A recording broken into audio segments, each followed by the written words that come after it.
I am already in receipt of the warrant of arrest issued against me by the 5th Division of the Sandigan Bayan. Nais ko lang pong bigyan din ng mga bagay na ito. I will remain firmly with the majority bloc under the leadership of Senate President Alan Peter Cayetano.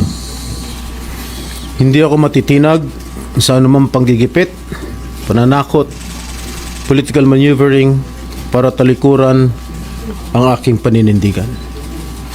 I will not yield to threats. I will not be intimidated.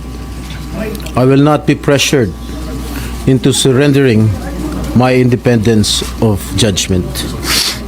I am giving instructions to the Senate Secretary to put on hold my salary.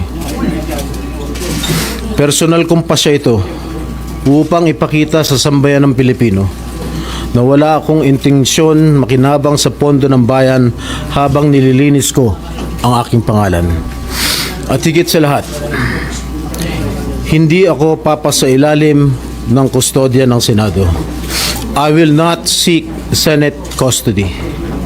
Hindi ko gagamitin ang Senado bilang panangga laban sa mga aligasyon sa akin. Nakahanda akong ipagtanggol ang aking sarili sa hukuman at hindi ako magtatago sa likod ng institusyong ito upang umiwas sa proseso. Ipagtatanggol ko hanggang sa huli ang aking sarili para patunayan na walang batayan ang mga paratang sa akin. Kalokohan ang lahat na ito. Mismo ang Senate Legislative Budget Research and Monitoring Office o LBRMO ang nagsabi sa Ombudsman na wala silang anumang dokumento o record na nagpapakita na ako ay nagpasok ng anuman insertion sa 2025 national budget. Ang mahalagang impormasyon nito ay kinilala pa mismo ni dating Senate Blue Ribbon Chairman Senator Panfilo Lacson bilang isang makabuluhang ebidensya na sumasalungat sa mga aligasyong binabato laban sa akin. So how can the office of the Ombudsman file a plunder case against me when I am not even alleged to be part of or the mastermind of the supposed scheme? Wala po akong kinalaman dyan. Ngayon ko lang po isa sa publiko ito. Maraming beses po ako inalok na talikuran ang independent majority bloc kapalit ang pagbabasura sa aking kaso. Ngunit hindi ko po ito tinanggap. Mas nanaig ang paninindigan ko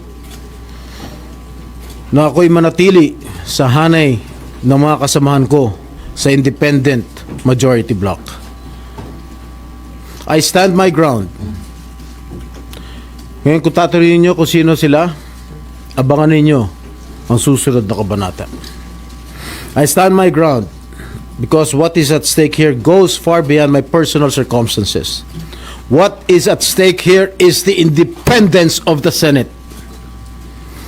This institution must never become vulnerable to external pressure.